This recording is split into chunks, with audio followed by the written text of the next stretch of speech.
Good morning आप सभी को। हम लोग हिंदी साहित्य का इतिहास पढ़ रहे थे और हिंदी साहित्य में काल विभाजन देख रहे थे, है ना। काल विभाजन की आवश्यकता क्यों थी, ये काल विभाजन का आधार क्या था, और कुछ विद्वानों के अनुसार काल विभाजन पिछली क्लास में कर चुके थे। तो हिंदी साहित्य का इतिहास,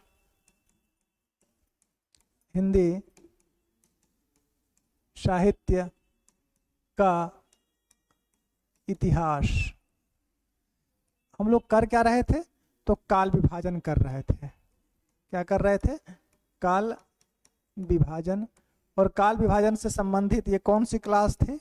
काल विभाजन से ये दूसरी क्लास थी, और हिंदी साहित्य का इतिहास से संबंधित ये 7वीं क्लास होगी, 7वीं क्लास होगी। तो आज सबसे पहले हम लोग किनका अनुसार काल विभाजन कर लें? रामचंद्र शुक्ल जी के अनुसार कर सकते हैं। चलिए काल विभाजन करते हैं। कोई समस्या है? पिछले क्लास में 3 लोगों का पढ़ा दिए थे, याद है? राम कुमार वर्मा, ग्रियर्सन और मिश्र बंधु हो गए थे। तो आज सबसे पहले हम लोग जो काल विभाजन करेंगे वो आचार्य रामचंद्र शुक्ल के अनुसार करेंगे। किनके अनुसार? आचार्य रामचंद्र शुक्ल के द्वारा किया गया काल विभाजन।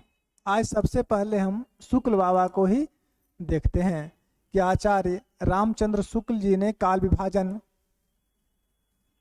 किस आधार पर किया, काल विभाजन को किस किस खंडों में रखा, समय सीमा क्या रखा, और समय सीमा के पश्चात इन्होंने उसका जो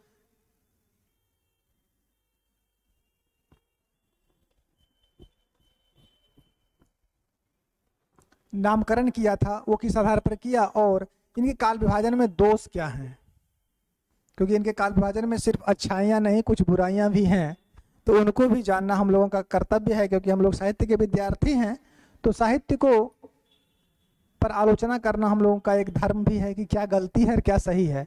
तो पहले तो इनके द्वारा काल विभाजन को देख लेते हैं, फिर उनकी क्या गलतियां हैं उनके इतिहास पुस्तक में वो देख लेंगे। तो सबसे पहले इन्होंने जो नामकरण किया है वो क्या रखा है? सबसे पहले इन्होंने रखा है आदिकाल। क्या नाम रखा? आदिकाल। इसी का दूसरा नाम क्या है? वीरगाथा काल है। इसी का दूसरा नाम क्या है? वीरगाथा काल। और वीरगाथा काल का समय ये कब से कब तक मानते हैं? तो विक्रम संवत 1050 से 1375 तक ये कहते हैं आदिकाल और वीरगाथा काल का समय है। अगर दूसरे नंबर पर आए तो पूर्व मध्य काल यानी भक्ति काल की बात कर रहे हैं। पूर्व मध्य काल, या इसको आप लोग भक्ति काल लिख सकते हैं, भक्ति काल। इसका समय सीमा कब से कब तक है? तो विक्रम संवत 1375 से 1700 तक है। किसका? भक्ति काल या पूर्व मध्य काल। नंबर 3 उत्तर मध्य काल या रीति काल इसको बोल सकते हैं। नंबर 3 उत्तर मध्य काल या रीति काल। उत्तर मध्य काल या रीति काल का समय सीमा कब से कब तक शुक्ल जी मानते हैं? विक्रम संवत 1700 से लेके 1900 तक। 1700 से 1900 तक। नंबर 4 आधुनिक काल,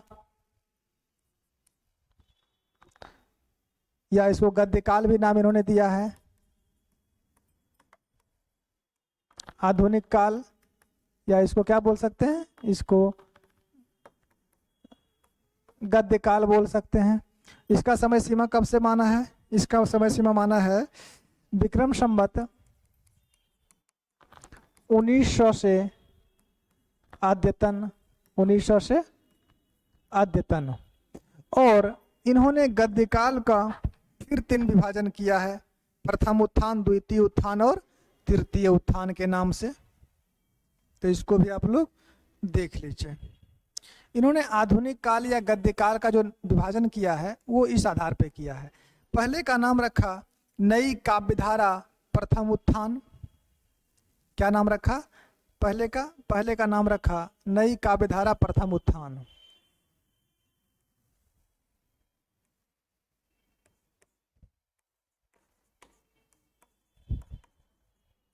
नई काव्यधारा प्रथम उत्थान। नई काव्यधारा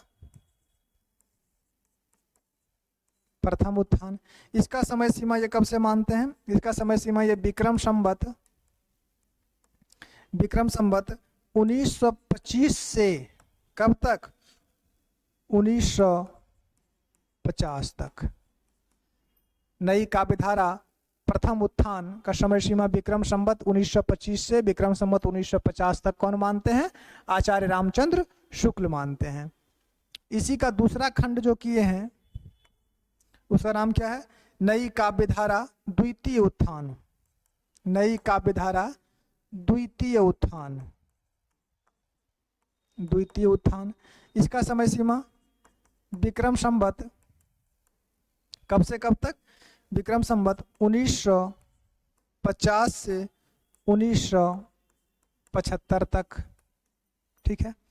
और इसी का जो तीसरा खंड किए हैं, ये एक ही पेज में ये समझ जाएंगे, ये किए हैं नई काव्यधारा तृतीय उत्थान। नई काव्यधारा तृतीय उत्थान। इसका समय सीमा विक्रम संवत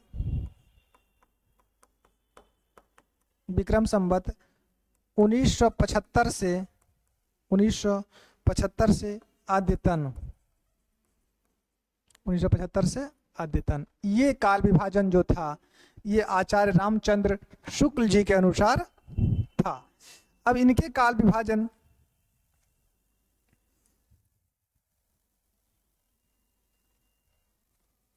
की विशेषताएं क्या क्या हैं ये जानना जरूरी है।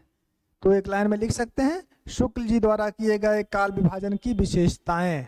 आचार्य शुक्ल जो काल विभाजन किए हैं उनकी क्या विशेषताएं थी? पहली विशेषता तो ये रही कि इन्होंने काल विभाजन के लिए दो आधार अपनाया था। आचार्य शुक्ल ने, सुना दें या लिखा दें? लिखा दें, चलो सुन भी लो लिख भी लो।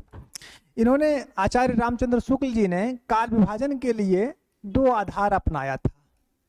प्रथम आधार जो था वो था परंपरा से प्राप्त मनोविज्ञान का आधार। जैसे आदिकाल, मध्यकाल, ये परंपरा चली आ रही थी ना। आदिकाल, मध्यकाल, रीतिकाल, आधुनिक काल, ये परंपरा से थे। तो परंपरा के से जो मनोविज्ञान चले आ रहा है, मन का जो विज्ञान है, यानी जो परंपरागत है, उस आधार पर किए हैं। दूसरा, उस युग की साहित्यिक प्रवृत्तियों का आधार पर काल विभाजन किया। ठीक है। जैसे वीरगाथा काल,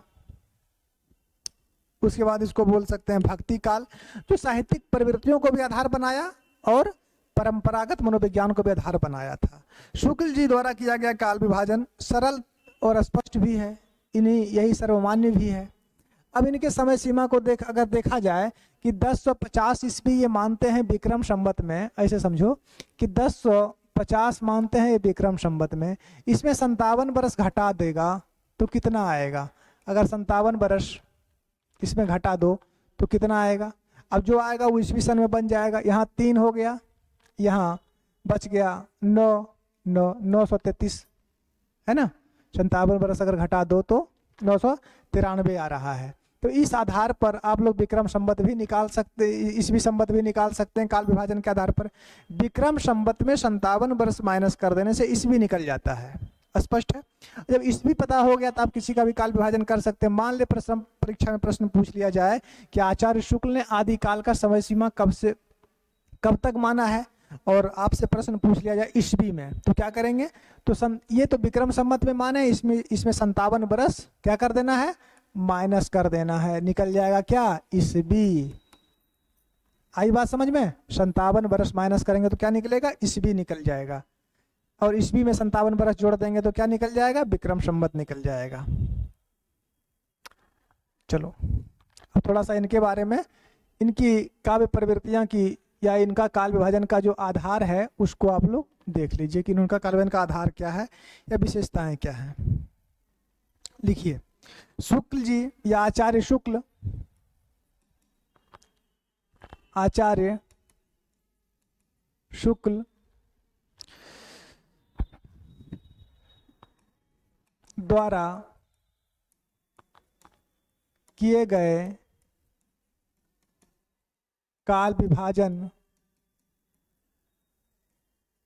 का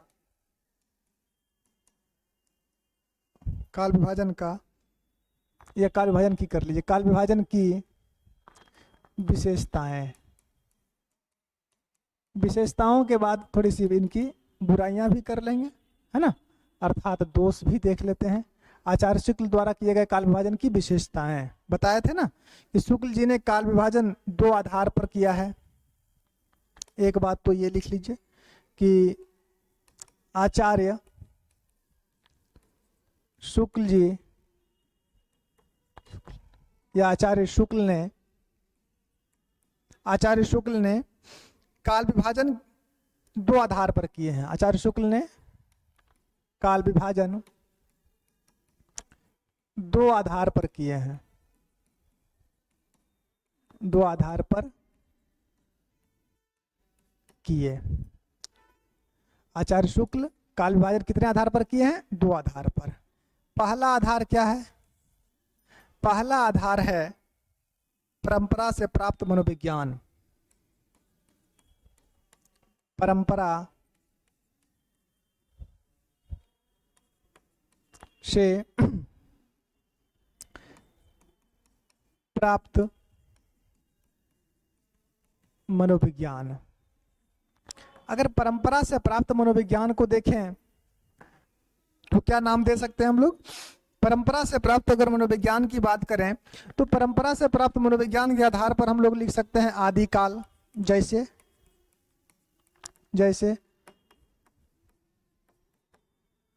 आदिकाल, मध्यकाल आदि कर सकते हैं। ये परंपरा से प्राप्त हुआ। और दूसरा आधार ये क्या मानते हैं? दूसरा आधार मानते हैं साहित्यिक प्रवृत्ति का आधार। साहित्यिक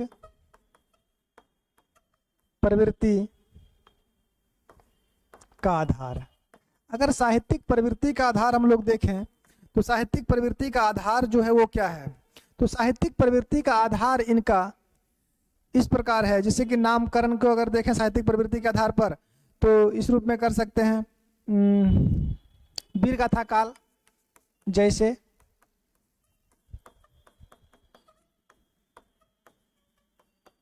वीर गाथा काल, इसी को हम लोग नाम दे सकते हैं ना। फिर वीर गाथा काल बोल सकते हैं साहित्यिक प्रवृत्ति के आधार पर। भक्ति काल बोल सकते हैं साहित्यिक प्रवृत्ति के आधार पर, ठीक है। रीति काल बोल सकते हैं साहित्यिक प्रवृत्ति के आधार पर। तो ये दो आधार पर जो है इन्होंने बंटवारा किया है और इनका बंटवारा जो है वो सरल है और स्पष्ट है। तो ये बातें थोड़ा सा आप लोग ध्यान में दें कि आचार्य शुक्ल ने काल विभाजन जो किया है वो दो आधार पर किया है। एक तो किया है परंपरा से प्राप्त मनोविज्ञान के आधार पर, जैसे कि आदिकाल, मध्यकाल, और साहित्यिक प्रवृत्ति के आधार पर उस समय कालखंड की जो विशेषताएं थी, युद्ध का चित्रण था, वीरता पूर्वक कहानियां थी, वीरता पूर्वक चरित्र चलता था, राजा के आश्रय में जो कवि रहते थे सिर्फ उनकी वीरता का बखान करते थे, राजश्री जो कवि थे, तो वो वीरगाथा काल कहलाया। जब भक्ति का पराकाष्ठा अपने चरम पर था भक्ति काल में तो भक्ति काल कहलाया। लोगों को सिर्फ कवियों को सिर्फ राजा की रास लीलाओं का वर्णन करने में, नायिका का सर्वोपांग वर्णन करने में, नायिका के नक्शिक वर्णन करने में जब मजा आने लगा तो रीतिकाल हुआ। चलेंगे आगे और इसको अच्छे से समझाते हैं। ये सब बहुत कठिन नहीं है, स्पष्ट है। तो इस आधार पर जो हुआ वो साहित्यिक प्रवृत्तियों के आधार पर हम लोग काल विभाजन कह सकते हैं। अब इनके विभाजन में दोष क्या है? आचार्य शुक्ल के काल विभाजन की ये तो विशेषताएं थी, दो चीजें आप लोगों को बता दिया। एक ये बात हो गई, और एक ये बता सकते हैं कि इनका काल विभाजन स्पष्ट है और सरल है, ये भी एक विशेषता हो सकती है। लेकिन इनकी विशेषताओं के अलावा शुक्ल जी का दोष क्या है? इनके इतिहास पुस्तक में क्या गलतियां हैं।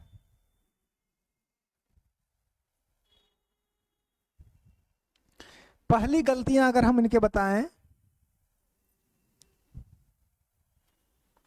थोड़ा लिख भी देते हैं और समझा भी देते हैं। आचार्य शुक्ल द्वारा किए गए काल विभाजन में दोष। अब ये दोष क्या है, देखिए,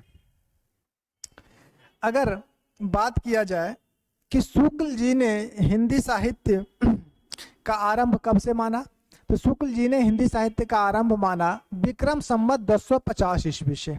कब आरंभ माना? इन्होंने आरंभ माना 1050 विक्रम संवत से, यही माना है ना। इन्होंने 10 से 50 विक्रम संवत से आदिकाल का आरंभ मान लिया। अभी तुरंत बताए थे बैसाख नंदन आप लोग को, आदिकाल कब से माना? 1050 विक्रम संवत से माना है, ठीक है। शुक्ल जी ने काल विभाजन जो किया, इसमें दोष क्या है, बस दोष को समझिए। इन्होंने आदिकाल का आरंभ मान लिया 1050 ईस्वी से, परंतु एक बात ये बताइए कि हिंदी भाषा का विकास कब से होता है? तो हिंदी भाषा का विकास ही 12वीं शताब्दी से हुआ था। तो 1050 में ये कैसे संभव हो गया? कुछ समझ में आई कि जब शुक्ल जी ने आदिकाल का समय माना है विक्रम संवत 1050 से, और हिंदी भाषा का विकास होता है 12वीं शताब्दी से, तो ये काल विभाजन कैसे हो गया? एक प्रश्न ये। दूसरा प्रश्न, इनके द्वारा जो प्रत्येक काल की सीमाएं निर्धारित किया गया है, उनका कोई ठोस आधार नहीं है। इन्होंने जो समय कालखंड माना है अपने विभाजन के लिए कि पूर्व मध्यकाल यहाँ से यहाँ तक, अर्थात 1350 से 1375 से लेके 1700, इसका क्या आधार था कि वहीं तक भक्ति काल था? उसके बाद भी तो हो सकती थी, या उससे पहले भी हो सकती थी। तो इन्होंने काल विभाजन के लिए जो सीमाएं निर्धारित की है, इसका कोई ठोस आधार नहीं है। इन्होंने किसी ठोस आधार पर विभाजन नहीं किया, ये इनकी दूसरी गलती है। अब आइए इनकी तीसरी गलती पर हम लिखा हुआ देखते हैं, पहले समझ लीजिए। तीसरा गलती यह है कि अपभ्रंश की रचनाओं को पुरानी साहित्य में समेट दिया। अपभ्रंश काल की जो रचनाएं थी, अपभ्रंश की जो भाषा की जो रचनाएं थी आदिकालीन, उसको इन्होंने पुरानी हिंदी में समेट लिया। ये कैसे हुआ? अपभ्रंश अलग चीज है, पुरानी हिंदी अलग चीज है। ये जब हम आदिकाल को पढ़ेंगे तो वहां देखेंगे कि अपभ्रंश के अंतर्गत कौन कौन सी रचनाएं आती है और पुरानी हिंदी के अंतर्गत कौन कौन सी रचनाएं आती हैं। और पुरानी हिंदी, जैसे भाषा विज्ञान हम लोग पढ़ते हैं, तो भाषा विज्ञान में अपभ्रंश भी पढ़ाए हैं और आप लोग को पुरानी हिंदी भी पढ़ाए हैं।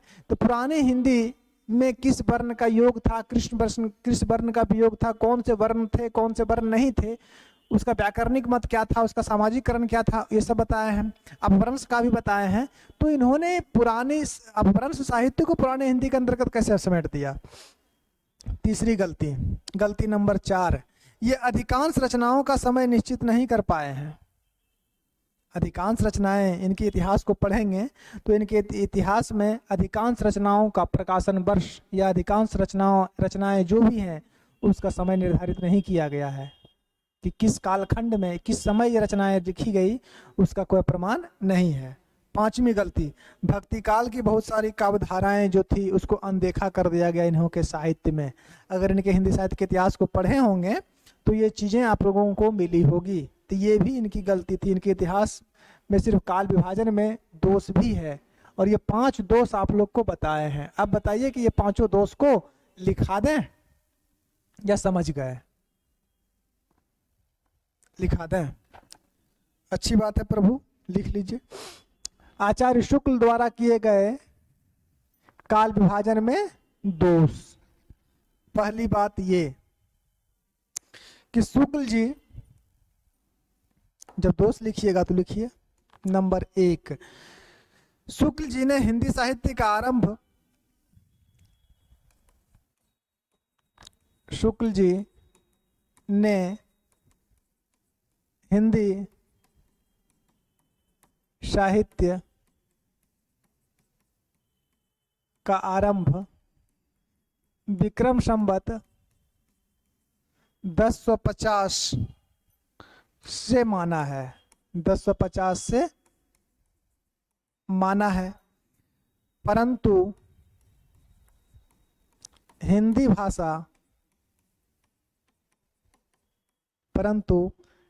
भाषा का विकास 12वीं शताब्दी, परंतु हिंदी भाषा का विकास 12वीं शताब्दी के उत्तरार्ध में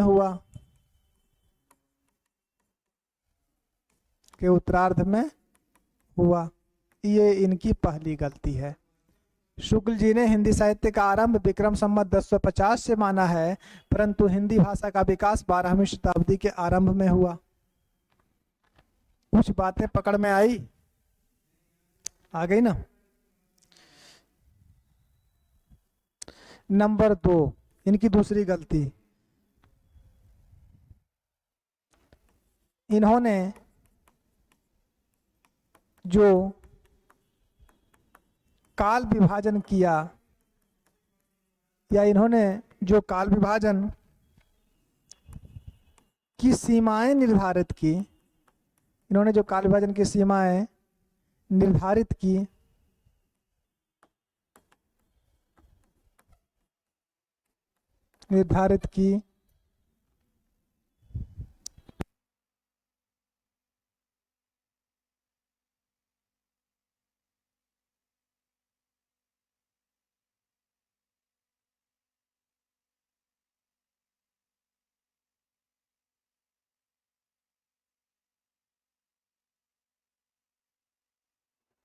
ठीक है। इन्होंने जो काल विभाजन की सीमाएं निर्धारित की, उसका कोई ठोस प्रमाण नहीं है, उसका कोई ठोस आधार नहीं है। ये इनकी दूसरी गलती है, दूसरा दोष ये है। 5 दोष लिखा देते हैं इनका। नंबर 3, अपभ्रंश के अधिकांश रचनाओं को ये पुराने हिंदी के अंतर्गत मानते हैं। अपभ्रंश की रचनाओं को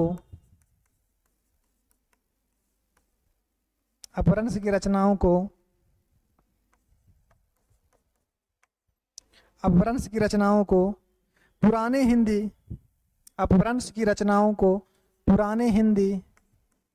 के तहत,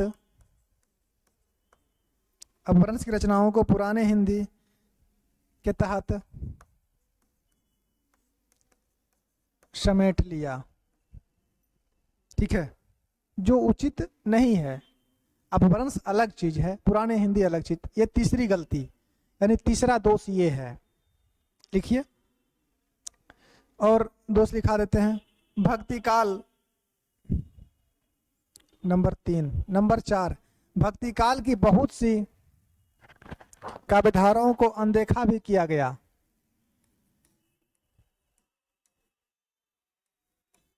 भक्तिकालीन काव्य धाराओं को अनदेखा करना, ये इनकी तीसरी गलती थी।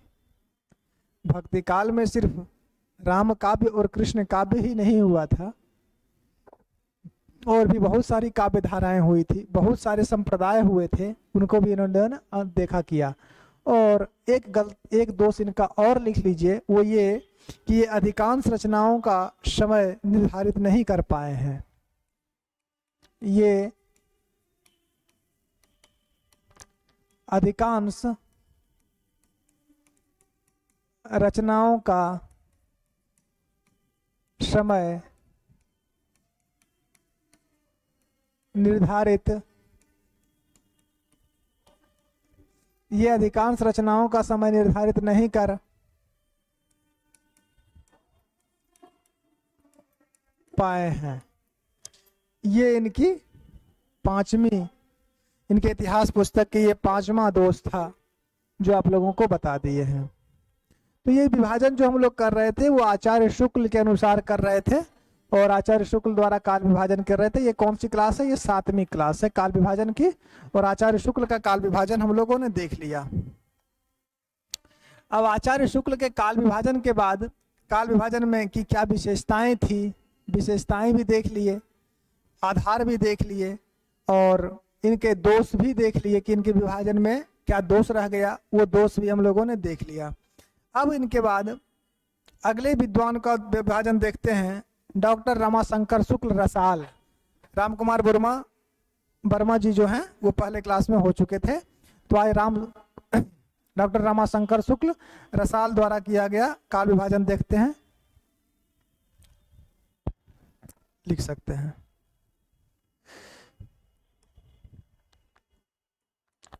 डॉक्टर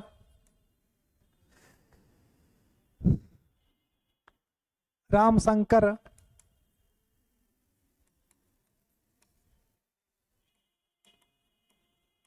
शुक्ल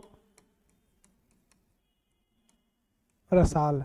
रमा शंकर नहीं होता है, राम शंकर होता है, राम धन शंकर। रमा के साथ शंकर संधि विच्छेद कैसे कीजिएगा? अगर रमा शंकर कीजिएगा तो बताइए, रमा का मतलब लक्ष्मी होता है, तो ये शब्द गलत है, राम शंकर होता है, इसको समझ लीजिए। इतिहास पुस्तक को थोड़ा सा देखा कीजिएगा, उसमें राम शंकर लिखा गया है या रमा शंकर लिखा गया है। डॉक्टर रामशंकर शुक्ल रसाल द्वारा किया गया काल विभाजन।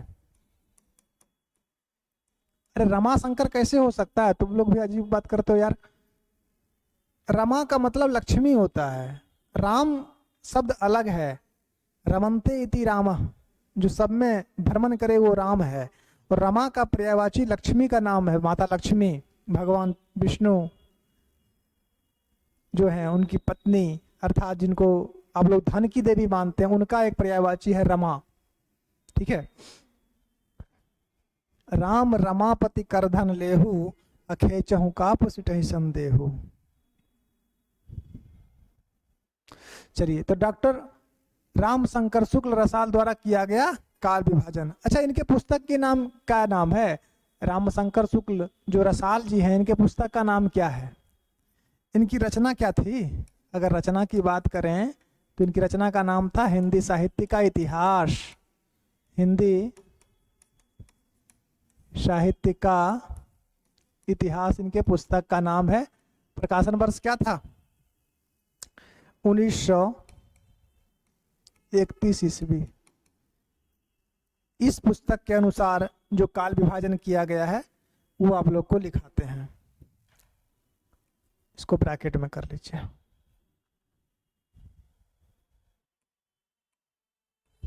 ठीक है, डॉक्टर रामशंकर शुक्ल रसाल द्वारा किया गया काल विभाजन। इनकी पुस्तक का नाम था हिंदी साहित्य का इतिहास, और प्रकाशन वर्ष 1931 ईस्वी। चलिए, इस पुस्तक में जो काल विभाजन किए हैं वो इनका नाम देखिए। पहला का नाम रखा है इन्होंने आदिकाल। क्या नाम रखा? आदिकाल। और आदिकाल को ये क्या कहते हैं? ये कहते हैं हिंदी साहित्य की बाल्यावस्था। क्या नाम रखा? हिंदी साहित्य, हिंदी साहित्य की बाल्यावस्था। अच्छा नाम है ना, हिंदी साहित्य की बाल्यावस्था। हिंदी साहित्य की बाल्यावस्था को इन्होंने 2 भागों में विभाजित किया। कितने भागों में विभाजित किया? 2 भागों में। एक का नाम रखा पूर्वार्ध आदिकाल। पूर्वार्ध आदिकाल। और पूर्वार्ध आदिकाल का जो समय सीमा है इन्होंने विक्रम संवत में ही माना है। विक्रम संवत कब से कब तक? विक्रम संवत 1100 से 1200 ईस्वी तक। विक्रम संवत 1100 से 1200 विक्रम संवत तक पूर्वार्ध हो गया। दूसरा दूसरा जो है, दूसरा का नाम रखा है उत्तरार्ध आदिकाल। उत्तरार्ध आदिकाल। उत्तरार्ध आदिकाल का समय सीमा जो है वो है विक्रम संवत। विक्रम संवत कब से कब तक? तो 1200 से 1400 तक। 1200 से लेके 1400 तक ये था उत्तरार्ध आदिकाल। अगले पेज में लिखते हैं, यहाँ स्पष्ट नहीं हो पाएगा आप लोगों को। आगे बढ़ें। आदिकाल हो गया। नंबर 2 मध्यकाल। नंबर 2 में क्या नाम रखा है इन्होंने? मध्यकाल। और मध्यकाल को ये क्या बोलते हैं? मध्यकाल को बोले हैं हिंदी साहित्य की किशोरावस्था। मध्यकाल हिंदी साहित्य की किशोरावस्था। हिंदी साहित्य की किशोरावस्था। हिंदी साहित्य की किशोरावस्था। अगर इसका समय सीमा देखा जाए और इसका विभाजन देखा जाए, इसका भी इन्होंने 2 भाग कर दिया है, पूर्वार्ध मध्यकाल और उत्तरार्ध मध्यकाल। तो पूर्वार्ध मध्यकाल जो इन्होंने किया है, नंबर 1 पूर्वार्ध मध्यकाल। तो पूर्वार्ध मध्यकाल का समय सीमा कब से कब तक मानते हैं? विक्रम संवत 1400 से 1600 तक। विक्रम संवत 1400 से लेके 1600 तक। और दूसरा जो है उसका नाम रखे हैं उत्तरार्ध मध्यकाल। उत्तरार्ध मध्यकाल, इसका समय सीमा 1600 से लेके 1800 तक।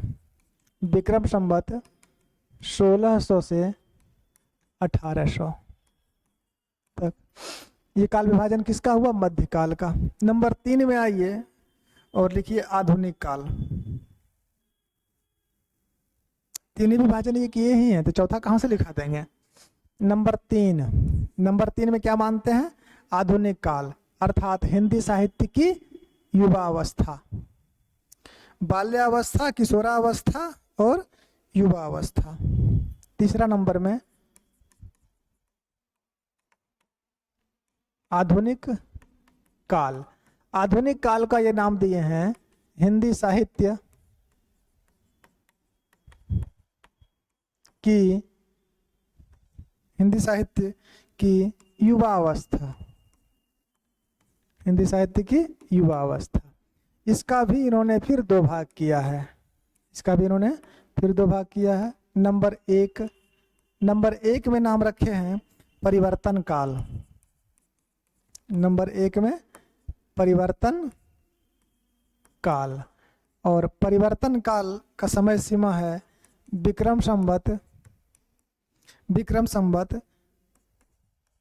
1800 से 1900 ईस्वी। 1800 विक्रम संवत से 1900 विक्रम संवत तक। और इसका जो दूसरा खंड ये किए हैं, इसका नाम रखे हैं वर्तमान काल। क्या नाम रखा? वर्तमान काल। और वर्तमान काल का जो समय है वो है विक्रम संवत 1900 से लगातार। 1900 से लगातार। ये काल विभाजन जो है रामशंकर शुक्ल रसाल के द्वारा किया गया है। पर्याप्त है। इनके बाद जो है हम लोग हजारी प्रसाद द्विवेदी को देख लेंगे। हजारी प्रसाद द्विवेदी के बाद गणपति चंद्र गुप्त, विश्वनाथ प्रसाद मिश्र, रामखिलावन पांडे, बहुत सारे हैं अभी। ठीक है, तब हम लोग बात करेंगे आदिकाल, नामकरण, विशेषता, इन सबों पर हम लोग पहुंचेंगे। तो ये आज जो विभाजन कर दिए हैं वो किए हैं हम लोग 2 विद्वानों के आधार पर। सबसे पहले शुक्ल जी के आधार पर और दूसरे नंबर पर रामशंकर शुक्ल रसाल के आधार पर। तो ये 2 विभाजन हो चुका है। तो आज के लिए इस क्लास में भी इतना ही रहेगा। धन्यवाद। अब नेक्स्ट क्लास में हम लोग मिलेंगे नेक्स्ट डे।